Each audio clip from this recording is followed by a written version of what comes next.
Yes。好，下一個。最後一點就係唔主動舉手。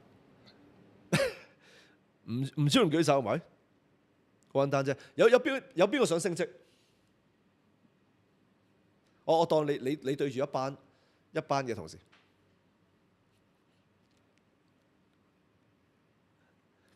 跟住佢唔舉手，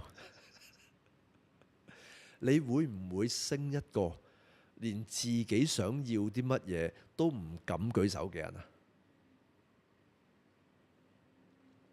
邊個主動，邊個贏呢個世界？因為舉手係講嗰個嘅信心嘅，係咪？如果你手都唔舉，我話俾你聽，你去茶餐廳，你叫個早餐都叫唔到啊！做咩？你坐喺度，或者好多人嗰個嘅 waiter 係咪嗰個嘅侍應生見唔到你咧？你坐喺度3年啦，老友，嘢食你都見唔到啊，叫唔到啊！乜嘢都攞唔到啊！你唔好諗住人哋會 spoon feed 你先得㗎，係咪？要啲咩啊？舉手！你記住，各位朋友，唔好預期有人俾任何嘢俾你。有啲咩你要自己舉手，你自己攞翻嚟。點樣主動會贏天下就咁㗎啦？你有冇呢個主動嘅心係咪？你唔好坐喺度等人哋俾嘢你，係咪？你問自己究竟我需要有啲乜嘢？譬如咧，你想係升職加薪，我當係咁嘅先。OK， 你要同我自己講，我願意舉手，我願意付出一切，我願意俾血汗，令到我由而家我去升職加薪。我唔需要人哋俾呢個職位俾我，我要自己賺呢個職位翻嚟。呢個就係主動舉手啊！當你同人合作嘅時候，你就要揾一啲佢主動舉手嘅人，你唔好揾一啲咧啞嗰啲啦。明明唔係啞，但係啞，你知我講咩？頭先我哋講點係咪？同埋你唔好揾一啲佢自己唔舉手，你叫佢做嘢，嘥氣，係咪？成功各位係個特質嚟，得唔得？唔舉手，你唔好諗住攞任何嘢。OK， 好。咁咧，阿輝咁佢就講啦，咁佢話喺嗰個 Yes Man 嗰個 topic 嗰度，咁佢就話有時候係講咗 No， 但係咧唔會有人聽嘅，就係焗住要 say yes 嘅。OK， 啱啱有個阿輝係咪？輝 OK 好。你 say 個 no， 但係冇人 say yes， 咁即係話你冇嗰個游說力，唔關其他人事喎。睇住咯，喺個工作環境嗰度，你有一個 idea， 你就諗啦，我點樣將呢個 idea sell 到俾其他同事，甚至係老闆，令到佢 buy in 嘅，得唔得？得唔得？如果你淨係講呢樣出嚟，但係你冇理據 support 你所講嘅，咁點會有人聽你講嘢咧？所有嘢都係講嗰個嘅 selling technique 呢個。我舉個例子俾大家聽好冇？舉個例子好冇？睇住，我當而家12點半，咁1點鐘食晏噶嘛。好啦，打工嘅時候咧，或者而家我譬如同啲同事，或者有啲見到同事落去食飯嘅時候，喂，今日食啲咩？我當有5個同事先好冇？5個同事就嚟出去食飯啦，咁決定去邊度食飯？好啦，有個人就話，不如茶餐廳啦，有個就係飲茶啦，係咪？食泰國菜啦、日本啦，或者食我想食漢堡包咪先？有5個 idea， 咁最終到應該就係去咗一個位置食嘢嘅。例如話全部去晒食 burger， 我當乜先好冇？即係咩意思啊？咁即係話提議食 burger 嗰個人，佢 sell 贏咗其他4個同事，令到個4個同事明明話想食茶餐廳啦、飲茶啦、食中菜啦或者泰國菜，係咪？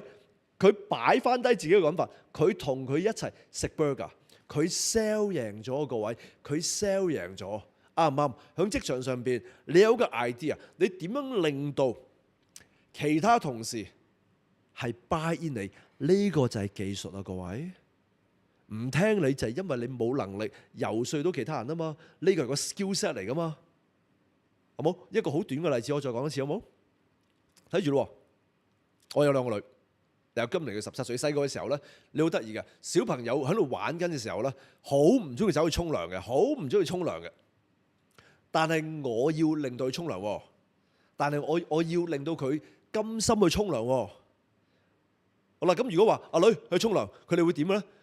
唔得，玩緊啊，爹哋唔得啊，唔得嘛，係咪？當然你可以叫鬧佢啦，係咪？但係次次鬧就冇意思啦。咁樣你點樣你 sell 到兩個幾歲嘅小朋友係自己選擇去沖涼嘅咧？係咪呢個係咪應該係最終極嘅結果係咪？好簡單啫，睇住咯，你睇我點樣 sell 我兩個女去沖涼咯，係甘心情願嘅喎。好啦，女 OK，我俾兩個選擇俾你，A 就係而家去沖涼，B 就係15分鐘去沖涼。B 爹哋 B。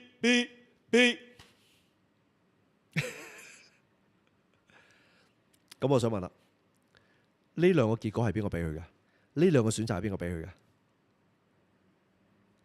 我俾佢嘅。咁邊個係選擇呢個結果㗎？係佢哋，就唔係話我叫佢咯。我俾兩個選擇俾佢，一係而家沖，一係15分鐘後。咁其實你估我知唔知道佢哋會揀邊個啦？你覺得會？你覺得我 exact 知道佢會點揀嘅？響下邊打 yes。呢一個就係銷售。你要同你開會嘅同事，你俾好多嘅，你俾一啲嘅選擇，或者你俾一啲嘅理據 support 點解你呢一個 case 係啱佢哋嘅。好啦，各位同事，就住呢個 topic， 我有3個嘅 solution 俾大家。A 咁樣，但係公司要有好多成本。B 呢個會好少少，但係個時間好長。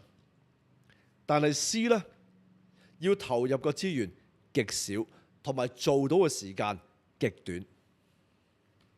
各位同事，大家點揀？佢答會唔會點揀啊？各位，係咪阿輝啊？佢係咪叫阿輝啊？阿輝，你會點揀啊？你哋覺得你啲同事會揀 A、B 定係 C 啊？各位朋友，一定係咪？但係點解會揀 C 嘅？係邊個控制佢哋揀 C 㗎？係咪啊？呢啲就叫提出理據，令到你喺個職場上面，甚至乎你私人上邊，係咪佢哋嗰個嘅選擇係由你其實係 control 住，而佢哋係唔覺嘅啫。呢啲就係技巧啦，各位，好冇？好，有冇其他嘅？差唔多啦，咪嗱，我希望大家喺今日呢一度學到好多嘅嘢啦。咁當然，如果有啲乜嘢嘅譬如話頭先我哋收到一個嘅 message 就話咧，佢話 Brian， 佢話見到你咁多年，你 build 你個 brand 係咪？你好明白，譬如你 Brian 你係咩性格，你公司係咩性格？咁我哋可以點樣係 build 到一個 brand， 令到個市場唔會再同你格價 ？OK， 就係因為中意你個 brand 嚟幫襯你嘅啦。嗱，下邊有條連結嘅各位，咁我哋會教大家係點樣 build 一個令到你唔需要再同你同行比較一個突出嘅 brand， 唔需要再加價錢，唔需要再係鬥平，反而你可以收得個 premium 嘅價錢，吸引到一啲高端客戶。如果呢個你想嘅咧，我哋送一個禮物俾你下邊嗰度，咁你 click 入去，我會教大家點樣喺而家個經濟咁差嘅時候，反而你唔使減價，調翻轉可以加價嘅一個嘅品牌戰略。如果你中意嘅話，下邊有條 link 撳入去 ，OK， 免費送俾大家，好冇？我哋今日個branch 去到呢度，好啦。咁如果你係中意我哋嘅內容，但係你未 subscribe 嘅咧，得唔得 ？subscribe 咗佢，得唔得？咁有啲咩想同我哋講嘅，打喺個 comment 嗰度，like 咗我哋 video，咁我哋記住幫手 share 出嚟，咁我哋下一集再見，拜。